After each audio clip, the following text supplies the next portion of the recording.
That is what Epstein basically did. Combines powerful people through sexual blackmail, entice them first with the attractive of-age models at these parties, then bring them to your ranch in New Mexico or New York or Florida or Paris, thinking that they're gonna be hanging out like Prince Andrew's dumbass thought, and the next thing you know, you're hanging out with a 17-year-old and they got you.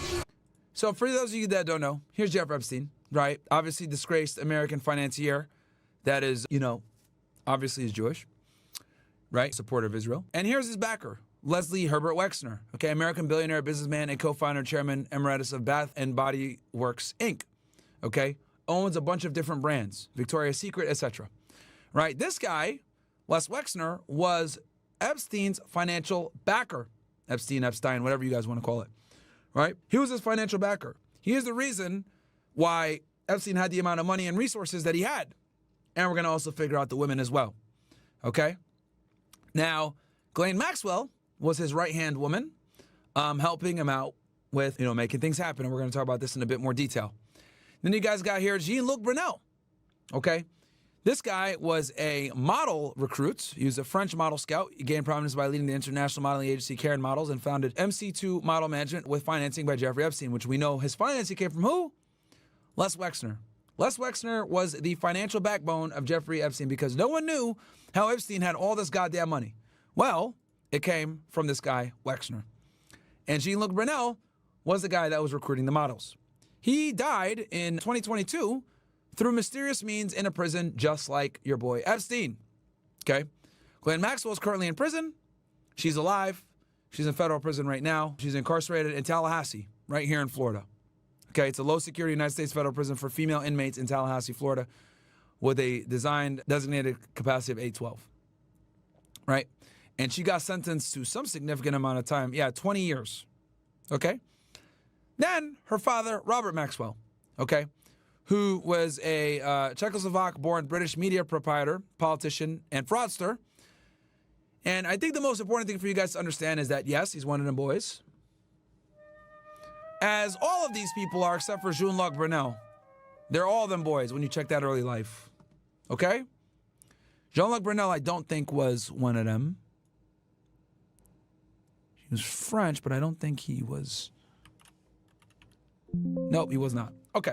But everyone else is. And the other thing that's important for you guys to realize is that Robert Maxwell was a spy for the Mossad. You don't believe me? Here's how I know.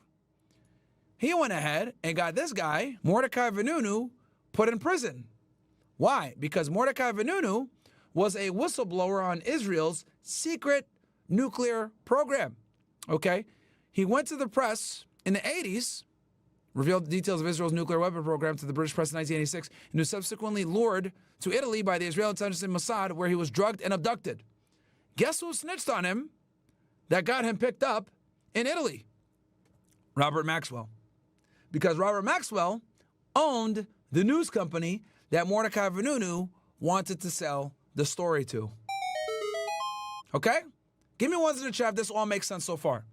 Because I need you guys to understand who's who and their connections. Again, Jeffrey Epstein, the financier, Ghislaine Maxwell, his right-hand woman, her father, former spy for Mossad, Mordecai Vanunu, who got snitched on by Robert Maxwell, right? Just to prove it to you guys that he was a spy. And Jean-Luc Brunel, who was the model finder / recruiter, and Les Wexner, who was the backbone financially. Give me ones if this all makes sense to you so I can go ahead and explain how the fuck this all works. And now that you guys got faces to the names, we're going to go through a little history lesson. All right. So the other thing that we need to understand also is the mega group. And yes, the mega group was an informal group of influential Jewish entrepreneurs involved in Jewish affairs. It was founded in 1991 by Les Wexner and Charles Bronfman, okay, another guy that's also in the Epstein ring, as a study group. The group met twice yearly for philanthropy and Judaism seminars. It is said to have had 50 members, including Hollywood director Steven Spielberg.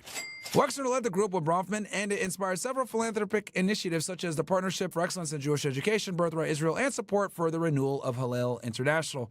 The group became known to a wider public through a Wall Street Journal report in May 1998.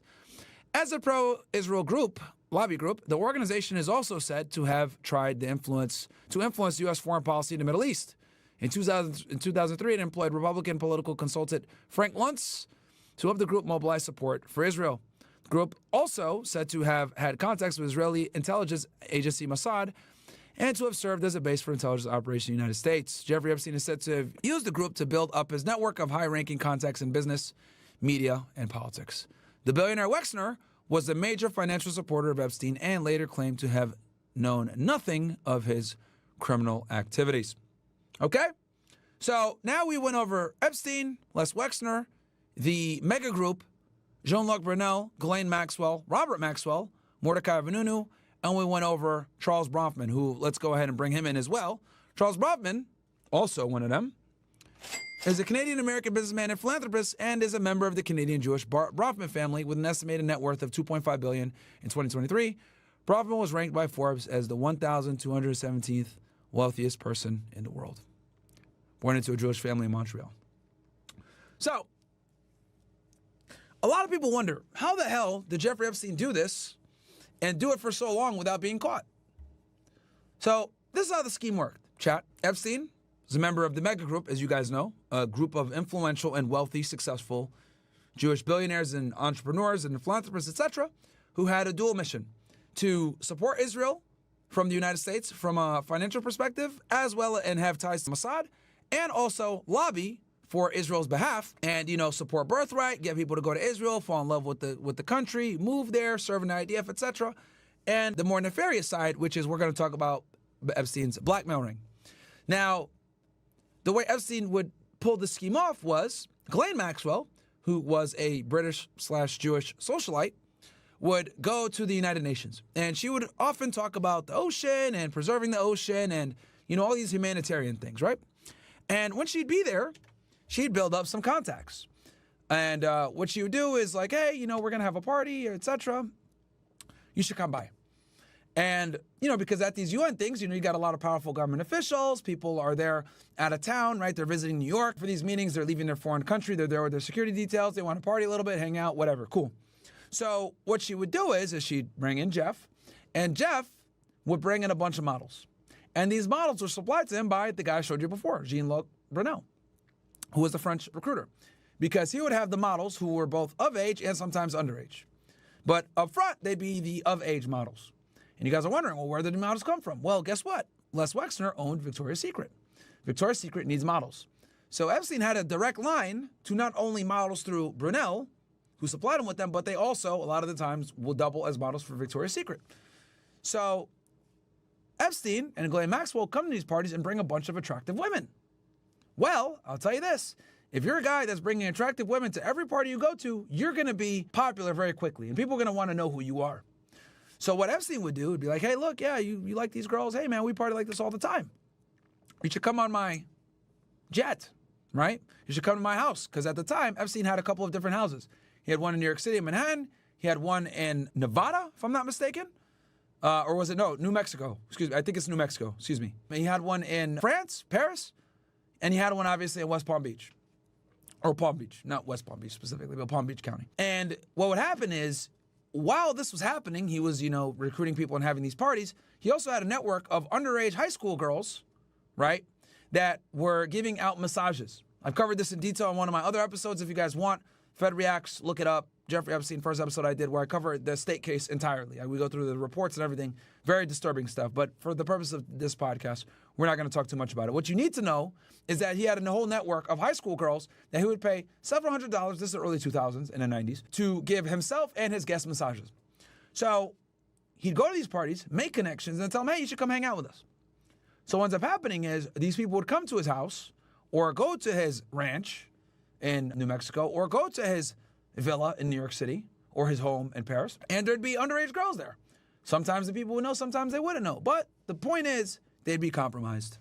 And next thing you know, you're there hanging out with Epstein and Ghislaine Maxwell, and you're getting a massage from some girl that you don't know, and you find out that she's 15.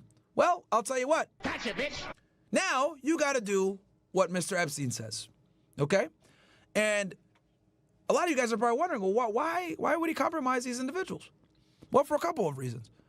For power, for leverage, so he can call in favors, and most importantly, because he was an asset for Israeli intelligence, okay? We already know that Ghislaine Maxwell's father was involved with Israeli intelligence, So, I mean, I don't think it would be too far-fetched to assume that Epstein was also involved in intelligence. Now, with that said, does that mean he was like a Mossad agent, so to speak? Not necessarily. These intelligence agencies, guys, obviously have their employees, but they also have sources. So I wouldn't be surprised if someone like Epstein was someone who'd provide information here and there. And since he's a crook and a criminal, he's going to provide that information to keep himself safe. Okay? So this is why when Acosta, the United States Attorney for the Southern District of Florida at the time, when he was asked why he never prosecuted Epstein, it was because he was told that he was Israeli intelligence, which he was. He was an asset for Israeli intelligence because he was able to give them information on powerful individuals or compromise them. A perfect example of this is a guy named Bill Gates. So Bill Gates, as you guys know, the CEO of Microsoft, one of the world's most richest men for a very long time, was compromised by Jeffrey Epstein. And the thing with Bill Gates was, what Epstein did with him and what Epstein was interested in was technology. So what he would do is he would basically compromise people like Bill Gates and tell them, hey, look, I need you to donate a bunch of money to MIT on my behalf for their technology program. And what would happen is they'd get these endowments, right? These very sizable charity donations.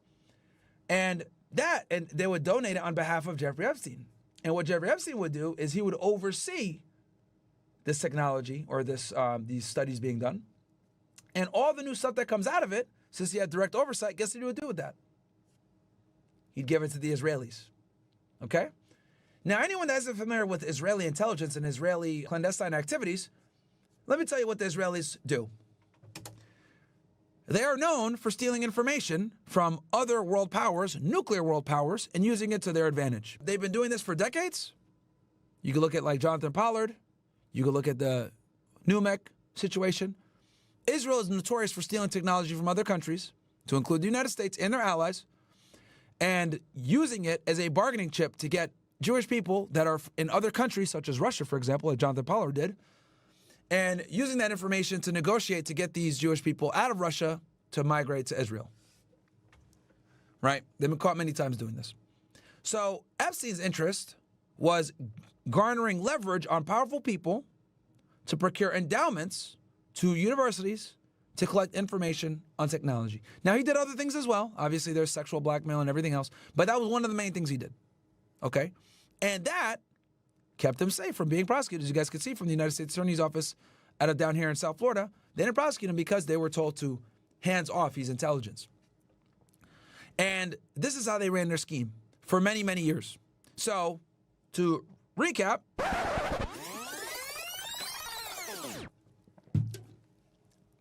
Jeffrey Epstein, a member of the Mega Group. The Mega Group run by Les Wexner. Les Wexner, the billionaire that funds everything, owns Bath and Body Works, Inc., which also owns Victoria's Secret, which means they have a steady supply of models, attractive women, right, for Victoria's Secret. Jean-Luc Brunel, he would go ahead and get the models, okay? These models would be given to Epstein and Ghislaine Maxwell, the socialites. They'd go to the parties. They'd meet powerful people, compromise them. Once they're compromised, they got them. Once they got them, then they can ask favors, blackmail them, etc., and basically go ahead and influence them. With this information, they sell it to intelligence agencies, such as the Mossad, etc., and that is what Epstein basically did. Compromise powerful people through sexual blackmail, entice them first with the attractive of-age models at these parties, then bring them to your ranch in New Mexico or New York or Florida or Paris, thinking that they're going to be hanging out like Prince Andrew's dumbass thought, and the next thing you know, you're hanging out with a 17-year-old and they fucking got you. And then you're doing interviews on 60 Minutes looking like an ass clown, sweating. Don't know what's going on. Bill Clinton, etc. So that is what Epstein did. That's how they ran it. And Jean-Luc Brunel, since he was a model scout, he also would supply Epstein with underage female models, as well as the underage females that Epstein had from the local high school that he was recruiting with his massage ring. And he would fly them around to his many different homes. And that's how he ended up getting charged for sex trafficking federally later on, because these underage girls were being trafficked to multiple states and multiple countries to service his clients. Give me ones in the chat that makes sense. That is an overview. I hope I explained that well for you guys, nice and succinctly, so you guys understand who Jeffrey Epstein was and how he did it and how he used his girlfriend, Ghislaine Maxwell, and her contacts to make this happen. Give me ones that all makes sense.